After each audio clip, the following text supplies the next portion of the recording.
Hello, I'm Larry Burns, and welcome to another episode of Discovering the Power of You. Today, we have another great guest, a young man that I met through my friends at WJR in Detroit. And Anthony Grupido became an ambassador for the Children's Foundation, talking about a very important issue, mental health in youngsters. And using magic as well as his great speaking talents to get across many important issues. And so I'd like all of us to welcome Anthony Grupido to Discovering the Power of You. Anthony. Hello, how are you? Hello. Great seeing you as always. It's been a while, but we've talked on the phone, and so it's going to be fun to catch up and let our viewers and listeners catch up as well. So one of the things I'd like to start with Anthony is talk about your journey and how you developed magic as a tool to communicate, and some of the things that some of the obstacles that you faced in your life. And I think it's a very inspiring story, if you don't mind sharing that with us. Yeah. So, I went through a lot of challenges when I was a teenager, when I was a kid. And one of the things that I really looked forward to always were like the school assemblies and the pep rallies. What the school that I went to had a really high suicide rate in the nation. And at the time, they brought in this speaker to do a presentation. And they were giving us data and statistics, and it went from a presentation that I was very excited about to a presentation that ended up not being very attainable to me because it was hard for me to sit and pay attention and to listen to all this, data and statistics, not necessarily tools and advice at the time. So I realized very early on that to present a serious topic in a way that is creative, engaging, and innovating is really important and increases the success rate for people that will listen. And so what if you don't mind, sharing some of the issues that you faced that you're now trying to communicate to parents, to students, to teachers, that is relevant in today's world. Yeah, so I have a presentation called The Magic of Hope, and it is a school assembly or keynote speech format that talks about the actual tools that the school and community has to deal with crises about, for suicide prevention purposes. But also it talks a lot about healthy and unhealthy coping skills, healthy coping skills and unhealthy coping skills to deal with stress, depression, anxiety, and even suicidal ideation. And all of these tools are practical. Can you give us an example of what some of those tools are? Yeah, and it's cool because what I like to do is talk before I present for a company or a school, is I talk with the people, with their team to establish the exact tools and resources that the community has or that the school has, because so many communities and schools have different tools. For example, somebody in the Upper Peninsula of Michigan may not have as many crisis resources as someone in the Metro Detroit area. So what I try to offer students are anecdotes or stories that talk about like the unhealthy ways. And the reason I shed light on all of the unhealthy ways that we cope with challenges is because having that awareness can make or break a person's success. And what have you seen change over the last, now we lived through COVID, and I know that it was hard for all of us, but I know for someone like you it was particularly hard because you couldn't give your presentations in person for a long period of time. And you and I chatted about that, and it, anybody that had live performances really was hurt by COVID. So now that we're out of COVID, and I know that you're back and active talking to schools and interacting with teachers and parents, what have you seen change, if anything? And what are some of the issues that that you're hearing about, that you're seeing, that that sort of concern you about kids and mental health? Yeah, and I also wanted to say, during COVID, there was a period of time where, I just was not working. And that allowed me to focus on myself, which I think was vital and necessary to present the way and be the person that I am like right now. So during COVID, for the first year-ish, I really didn't work. I went on the backpacking trips and hiked, and then in 2021, I actually moved to Hawaii. So I moved to Hawaii and I set up a virtual studio there, and I lived there. And I presented to companies, Fortune 100 and Fortune 500 companies virtually. I started doing school assemblies, and I opened another side business that really taught me a lot. That is the reason that I am presenting more now today than I ever have in my entire life, and doing only purpose-based work. And since I've been able to improve, who I am as a person, but also my presentations, the feedback that I'm getting from students and parents is vastly different, in the sense of I always was getting messages online prior with people thanking me and people telling me, hey, we appreciate you sharing your story. Wow, I can't believe that I can relate to that. But now it's almost like I have a whole community that is backing me, because it went from I have to try to get into the schools to people connecting me and saying, like, we need this presentation. And the feedback I'm getting after that, wow, if I could read some testimonies to you guys, and they bring me to tears. Mm-hmm. So I believe we're making progress at breaking down the stigma of mental health and depression.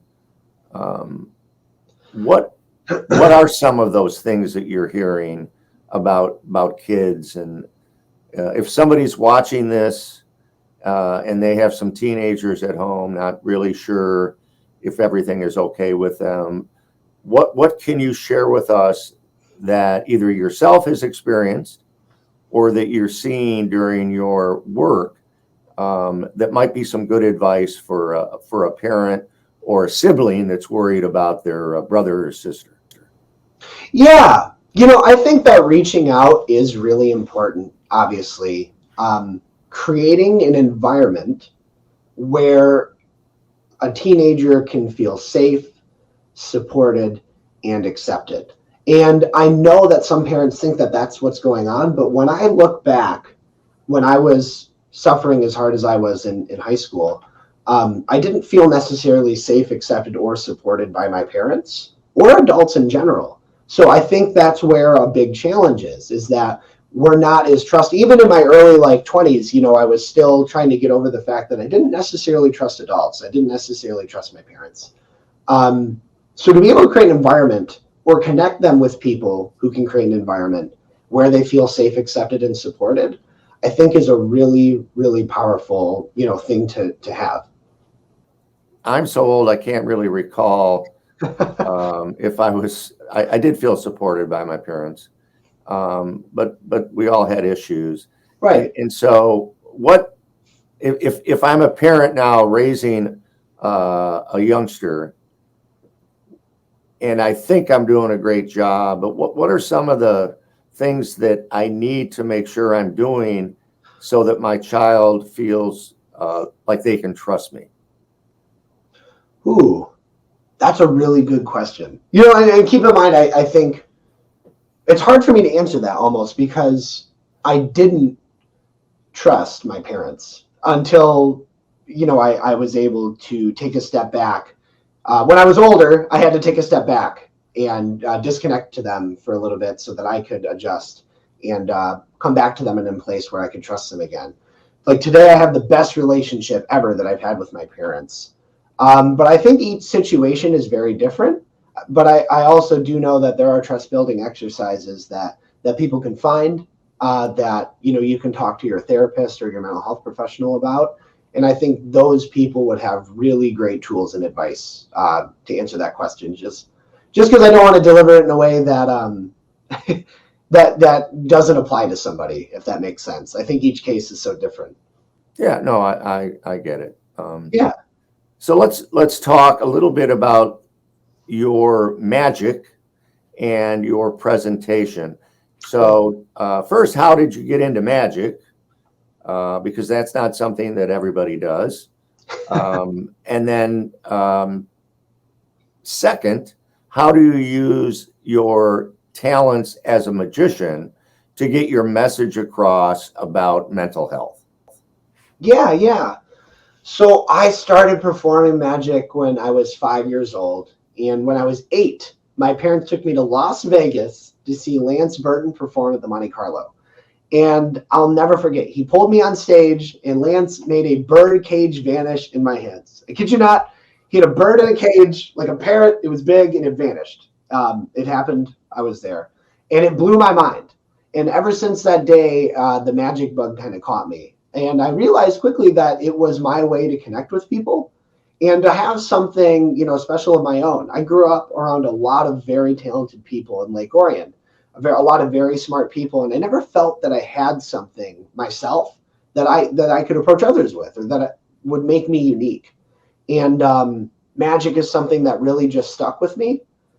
And the way that I use it in my presentations today is to kind of convey these messages, these positive messages that I'm trying to spread. So I'm using magic as a catalyst for talking about coping skills, for talking about tools and resources, and for sharing stories that are relatable and necessary to hear, but in a way that is fun and attainable.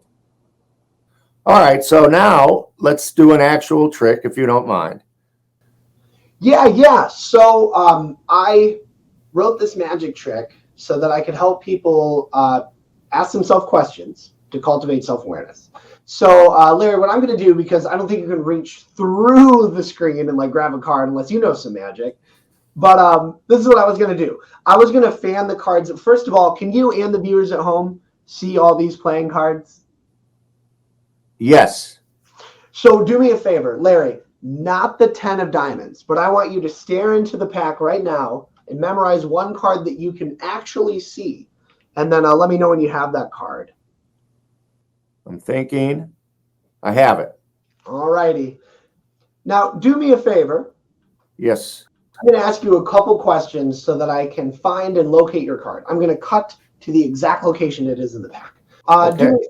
Did your card have a number on it? Yes. Yes. And considering the 2 through 10 scale, would you say your number was really low? No. I didn't think it was. Let me cut the pack right here. Now, I have a feeling that your playing card, was it a red card? No. I didn't think it was. Was it the 7 of spades, Larry? Yes. Wow. How'd you figure that out? Just asking a couple questions can do some really, really powerful things. And whether that's, powerful like a magic trick or powerful like learning something new about yourself or somebody else, I think that one of the most important things that we can do is ask ourselves questions. Exactly. So another question I have about magic that ties into what I've seen you do live is you have somebody put you in a straitjacket, and then you continue to talk your presentation, and then remarkably, at the end, you free yourself from the straitjacket. And so what's the message you deliver? I mean, it's remarkable that you're able to do that, so that's pretty cool. But I know you use it as a pertinent message in your presentation. Can you tell us a little bit about that? Yeah. So the straitjacket to me is very symbolic. So my dad growing up played in a punk band called Straitjacket, which later became known as Masquerade. So ever since I was young, the word straitjacket and I had this weird affinity, right? So I used it in street performances to gather large crowds. It is the end of a lot of my entertainment shows. But when you're looking at my keynote speech, when you're viewing my keynote speech, and I have 2 people wrap me in a straitjacket and then tie me up in 40 feet of chain and padlock it, it represents all of the challenges that we go through in life. Your anxiety, maybe your symptoms from anxiety or depression or even ideation, tying you down and holding you down. So I create this environment where I become very vulnerable. I'm completely tied up. I cannot defend myself. I'm exposed, I guess, let's say. And the way that I tell the story is about a lot of the tools that we learn in therapy. Learning how to breathe, to center ourselves, learning how to build momentum, to overcome challenges, and working to keep that motivation to overcome what we're doing. And step by step, I explain how to get out of the straitjacket as you're watching this, kind of as a metaphor. So I ask the whole audience to take in a deep breath. And when I let it go, the chains drop right off of my body. And when the chains hit the floor, I kid you not, Larry, you can hear the entire school like a pin drop in the school. It is just a very powerful piece. And working the straps up over, my head and, doing the whole like shoulder bit and escaping step by step or strap by strap in the exact same way that a therapist or a mental health professional would give you advice to overcome your challenges. Yeah, and I've seen it several times. It is very powerful. And it also reminds me that you need to take care of your physical self. Otherwise, you won't be able to do that. If you hurt your shoulder or your arm or something, so you got to be careful.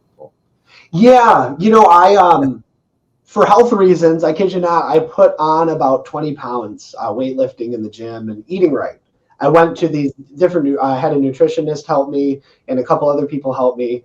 And I can't fit into one of my straitjackets anymore because my shoulders got so big. So I went to put it on one day. And when the guy was tying me in, I'm like, man, I'm really in here. This isn't good. And I struggled really hard to get out that day. And I was like, I'm not wearing that one again. So, yeah, exactly. Well, you look great. So we talked a little bit about COVID. And I know that you grew your sort of virtual presence or followers during that to where now I think you have 400,000 followers. Yeah. Talk a little bit about how'd you do that? Yeah. Okay. So this is an example of why you got to try new things, because had I joined TikTok even earlier, I would have been one of the first people on the platform, and it would have just blown up so much more. But a lot of people know me because I'm very talented at stealing watches. I'm pretty sure, and I'm willing to go to combat for this, that I have the world record for the most watches stolen ever by a magician, and I have video proof of every watch I've ever stolen, posted online or in my camera roll. So I have garnished over like 200 or 250 million views, giving people their objects back, whether it's their watch or their wallet. And I have viral videos of me taking it from like police force all the way to like Army and Marines, all the way to like, just random people hanging out like at Imagine Theaters or at Jimmy John's Field in Utica, Right. And that brand awareness like blew me up. There were a couple YouTubers that are really well known that had me on their shows that really helped. And I created this tagline, "Did you see a magic trick?" And then they go, "No," or "Yes." And I say, "Well, do you want your watch back?" And now anytime I go out in public, people say that to me. So Yeah. No, that's awesome. And I've seen that, and I believe you stole my watch once or twice. Yes. I think that was the first day I met you. Friends from WJR were like, "You got to get his watch. Trust me." And we did. I had a nice Shinola on, and it was gone. But you gave it back, so that was nice. And so people watching that are interested in you, maybe coming to their school or organization, what's the best way to get a hold of Anthony? Yeah. So you can always give me a call. My office number is on my website. Go to www.themagicofhope.com. That is the best way to reach me, by filling out the contact form on my website. Also, at the time of this podcast, it's about mid-August, I have a grant that would cover 10 schools in Oakland County or the Flint area to where my Okay. presentation would be completely free to that school. This is a grant from the Mental Illness Resource Association, and it's first come, first served for the schools that need it. Excellent. Wonderful. And so our audience is pretty broad. Are you willing to travel to different states, such as Florida, if someone was interested? Yeah. I regularly fly and drive all around the country.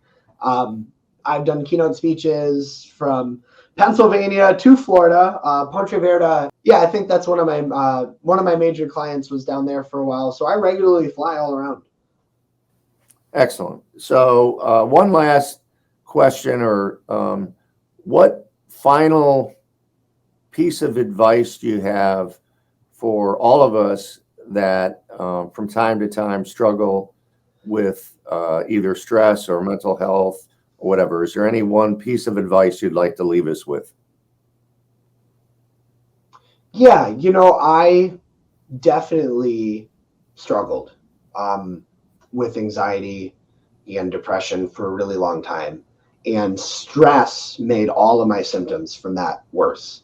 I think that one of the best things that you can do, especially if you are capable of doing it, is I think a lot of the stress and anxiety and depression we push to the side because we need to work, we need to fulfill this sense of ourselves that isn't necessarily contributing to our health.